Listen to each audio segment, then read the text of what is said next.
Hi people, welcome to my summer wrap up, and in this video I wanted to talk about the books that I've read over summer. And I'm going to be talking about the books for all of summer because I have only read 10 books this summer, and you can imagine that if I would talk about the books I read for every month, the video would be very short and I wouldn't have very much to talk about because it would only be about 3 books per month. So the books that I'm going to talk about, I've been reading from the end of May to all the way through to August. And as I said, I read 10 books over summer. And that may sound like not a lot to you. Or at least, I always see these videos talking about the books I read for this and this month, and they're usually more than 10.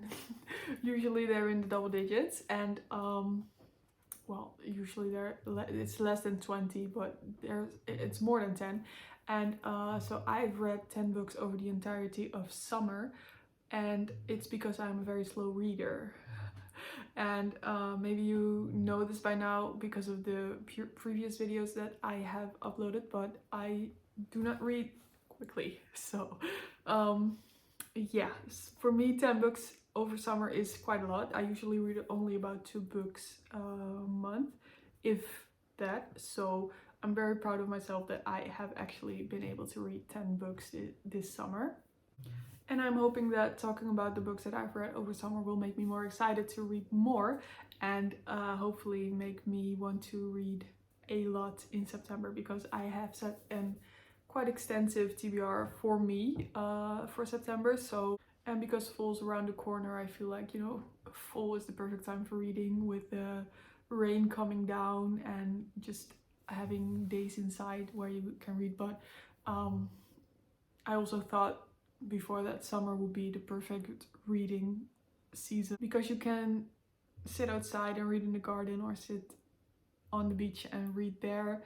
But still, I only read 10, but still it's progress for me, so maybe we're in a upward line, right? So anyway, let's get into the books that I read over summer. The first one being How to Kill Men and Get Away with It by Katie Brent. So this one is about an influencer who accidentally kills a man who is harassing her while she's on her way home from a night out, and she gets away with it. So after that, she starts killing more men that she believes are scumbags, and these murders are kind of getting out of hand, and all the while she is trying to navigate a new relationship. So I really like this book because the main character is very much a flawed person, which in my opinion is the only way that a serial killer could be written, right? And I do get that you would need to sympathize with the main character in a book to kind of root for them, but I feel like you shouldn't really root for a serial killer anyway. So it didn't bother me that she was a flawed person. It actually added to the story for me. I actually liked that she was a very unlikable person, but I also felt that this story was very unrealistic in the way that how she got away with these murders, because it just didn't make sense. Yeah, to me, those murders should have been solved very quickly and very easily by the police, but they weren't. Plus, I guess the final plot twist right away, which kind of took away from the surprise in the end. So I usually really like to guess what the plot twist in the end is going to be, but I also like to be surprised by the plot twist. So this one did not surprise me at all, and that kind of takes the fun out of a mystery thriller type of book for me. So overall, this book got a 3.5 stars from me, so I would recommend this book. It was really a fun read overall, but it also wasn't the best book I've ever read, not by a long shot. So the next book that I read over summer was The Final Empire by Brandon Sanderson, and actually I finished the entire first trilogy of the Mistborn series over summer, so I'm just going to discuss the entire series right here instead of just discussing The Final Empire and then coming back to the other 2 books in the series later. So this series is a trilogy, and there's actually 2 trilogies in the series, but the first trilogy is the one that I read, and it's the Final Empire, the Well of Ascension, and the Hero of Ages. And this was a very interesting kind of trilogy, kind of series for me. I really enjoyed it. So the Mistborn trilogy is about this world where a man who was once mortal but is now a godlike being rules, and he has been ruling this country for 1,000 years now. And with his rule also comes a religion that proclaims him to be the Lord Ruler and divides people into 4 social classes. So we have the nobility, who rule over the Ska, who are a people that are enslaved to the nobility. And we've got a government official and priest class who keep everything in check basically. And then there's also a group of people that are servants. So they are being oppressed, but they're not exactly slaves, but still they're... So just that setting alone is already very interesting to me. And in this world there's also magic. And this is a very hard magic system that is based around metals.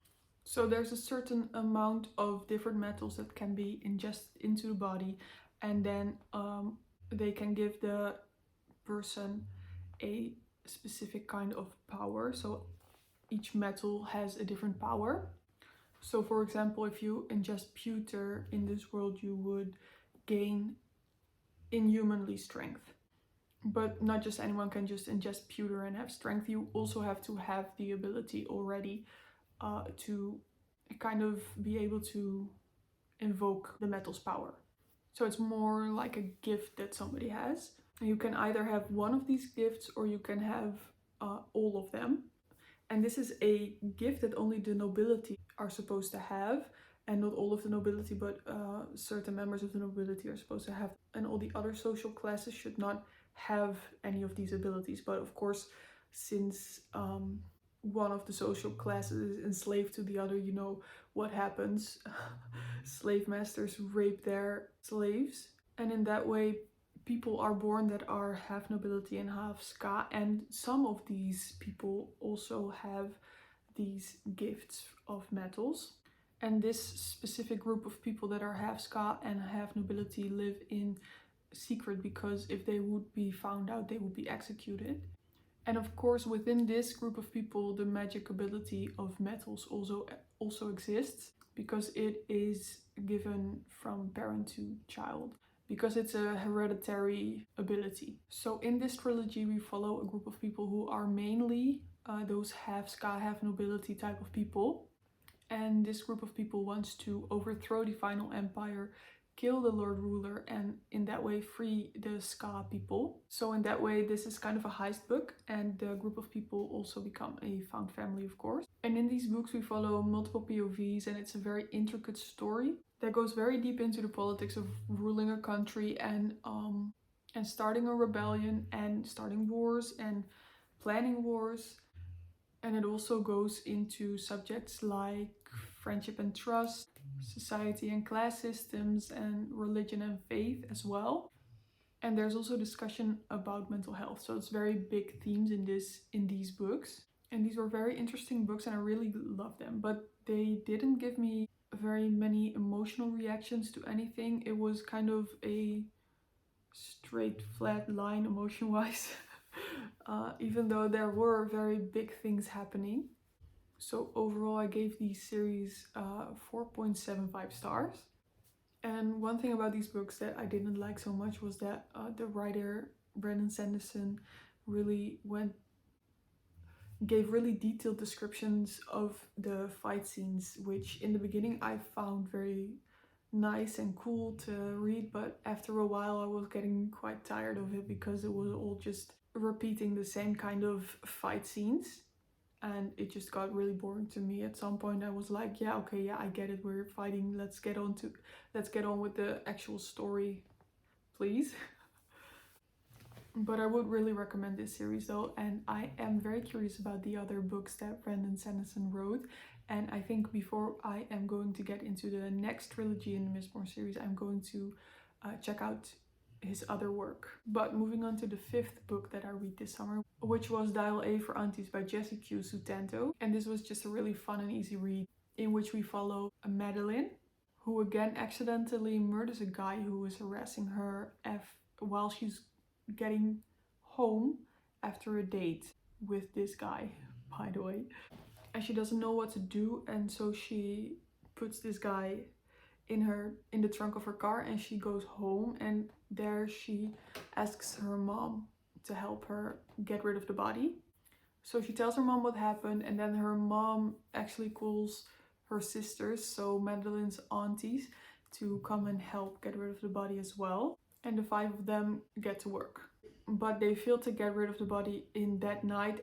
And these 5 women also run a wedding company together. And the next day, of course, they have this really big wedding in a that's really going to further their career in the wedding industry. The plan is to get rid of the body before the wedding, but for some reason something happens and the body ends up on the actual wedding venue, where they have to hide the body and still try to get rid of the body, all the while doing their job as a wedding photographer. Madeline is actually the photographer, and her mom does the makeup, I believe, and the aunties are all have a different role. So one bakes the cake, one does the hair and makeup, one is the entertainment, and her mom is actually the florist, not the makeup person, but it doesn't matter.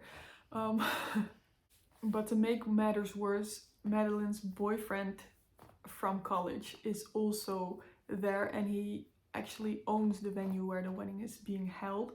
And so all the while she's trying to juggle getting rid of a body, hiding a body, doing the wedding photography, and there's also a lot of drama between the bride and her bridesmaids, of course. And she's also trying to rekindle her relationship with this college boyfriend, who is the one that got away for her. And on top of all that, she's trying to navigate her culture's customs and familial hierarchy, which was a very interesting thing for me to read about because it's unfamiliar to me. And I always love reading about other cultures and their customs because I feel like it's such a beautiful thing. So as I said, it was a really fun read and I really liked this book. And I liked the characters and I was moved by it a couple times.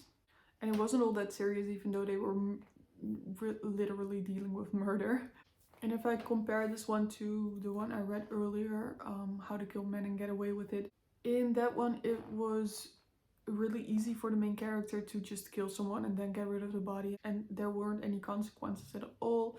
And in this one they really show that it's not that easy to get rid of a body, and the main character Madeline was actually very distraught by what had happened to the men that she killed, whereas in the other book the main character really liked killing these people. So the character from Dial A for Aunties was way more likable, and I liked this book way better as well because there was also more character development and their relationships were being fleshed out way more. So this one got 4 stars from me, but I'm not sure if I want to read the sequel because it seems to have been way less well received. So let me know if I should read the sequel to this one or not.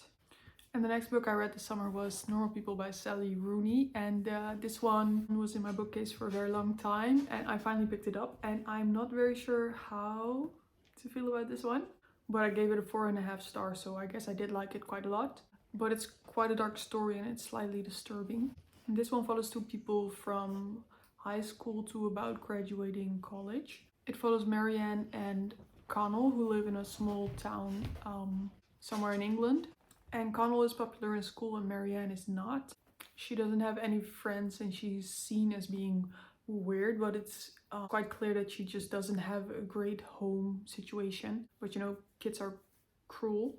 But the 2 of them start a romantic relationship and Connell doesn't want anyone to find out about it, so they're keeping it secret. And Connell doesn't want anyone to find out because he's afraid that he is going to be bullied as well, which is kind of a dick move in my opinion, but you know, kids again. Then high school ends and their relationship ends as well, and then they go to the same college. So after a few months of being there, they run into each other again, and it's clear that Marianne has a lot of friends now, and Connell doesn't have very many friends, whereas in high school he actually was one of the popular kids. And in college they get this on again off again relationship, and they also date other people in the meantime, and in between dating each other. And Marianne is kind of clearly struggling. She gets into abusive relationships. She is kind of masochistic about herself. She also develops a eating disorder, and Connell is also a little bit struggling with self-image and finding friends and social anxiety. So thinking back, I'm going to have to lower my rating to 4 stars because I just feel like it should be 4 stars and not 4.5 stars. But I did really enjoy this book. It was an experience, and it was I almost felt like I was peeping into people's business where I shouldn't be nosing around. So it was kind of an uncomfortable read as well, but I guess that's also the point of this book. But now that I'm thinking of it, what actually was the point of this book? I don't know. But yeah, I did enjoy it, so 4 stars from me. And I do recommend you reading it, but if you do, please be aware of the themes are kind of dark in this one. It's not a cheery kind of read. So next I read a thriller, which was Survive the Night by Riley Sager. And this one is about a girl who is in college and her best friend has just been murdered by a serial killer that is roaming the campus. And our main character is feeling quite responsible for what happened to her best friend and roommate because of the circumstances in which it happened. And she feels like she cannot stay in her dorm and she cannot stay in the room where she lived with her best friend, and she just needs to get home. But because it's the middle of the semester, of course, it's very hard to find a ride. And eventually she does find a ride through a bulletin board with some guy that she doesn't know, but who is going into the same direction as where her home is. So she agrees to go with him, and they leave at night. So it's going to be quite a long drive. So they will be arriving to her home somewhere in the middle of the night. Now, during the ride, she gets more and more suspicious that this guy that she is driving home with could actually be the campus killer, which is the name for the serial killer that is in the area of her school. And we just follow this girl through the night and through the ride that she's hitching with this guy. So first of the premise is of course really dumb. If there's a killer on the loose, there's a serial killer around your school, you're not just going to hitch a ride with just anyone, right? You don't go hitchhiking, you don't go into a car with a stranger anyway. But if there's also a serial killer on the loose who just recently killed your actual best friend, so he came very close to you, you just don't do that. But it could be explained away because she might be doing this because of the guilt she feels for the killing of her best friend. So it could be that she's just kind of masochistic in a way and self-harming. So okay, whatever. But I also didn't really like the plot twists that happened in the end of this book. And I also didn't really like the motivations of the bad guys in this book. So, but I still enjoyed reading this book and the writing wasn't bad. So overall, I still give this one a 3-star rating. And next up I read A Man Called Ove by Fredrik Backman. And this was just a wholesome, tear-jerking story about a man whose wife died just 6 months ago, and now he's being let off his work and forced into retirement, and he's ready to kill himself now, which it doesn't sound like a wholesome story, but in the end it was. So you can really compare this one to the movie Up. We see this main character's life through flashbacks and his life with his wife as well. And in the meanwhile, we follow the present time story where he gets new neighbors who in the end really give him A Reason to Live Again. So this was simultaneously a depressing and lovely and beautiful story, and it kind of was an emotional roller coaster. I cried at this book, I laughed at this book, this book made me think, which is really everything a great book is, right? And surely there's parts of this story that could be critiqued, but overall I gave this one a 5-star rating. So we're almost there. The second to last book that I read this summer was The Adventures of Amina Al-Sarafi by Shannon Chakraborty. And I was really excited to read this one because I really loved the Daevabad trilogy by this writer, because that series really took me into an entirely different world. So just like this book, that series took place in the Middle East as well as in the past, and it is a fantasy. So that's a triple kind of different world. For me at least it is, because it's a different culture, a different time period, and there's magic. So that makes it a very different world for me to dive into, which I really love. I read books to dive into a different world and kind of experience something different. And with this, there's different customs, different worldviews, different ways of life. Everything's just so different, which I really love, because as I said, I'm very interested in different cultures and I just really love to dive into a different world. So in this book we follow Amina, who is a retired pirate, and she lives with her mother and her young daughter in the countryside. She kind of hid herself away, and after 10 years of retirement, a wealthy old woman tracks her down and asks her to rescue her granddaughter, who has been taken by a Frank, and this Frank collects magical artifacts. And this old woman would pay Amina an insane amount of money to rescue her granddaughter. And Amina, who sympathizes with the woman and also lives in poverty right now and also just wants to get back into adventure and kind of misses her old life, agrees to rescue this woman's granddaughter. So she sets off to find her old crew, and on the journey we meet a lot of different kind of magical creatures. There's a lot of magic, there's a lot of adventure, there's a lot of places that we get to see. So it's very interesting read, and I really loved it for that.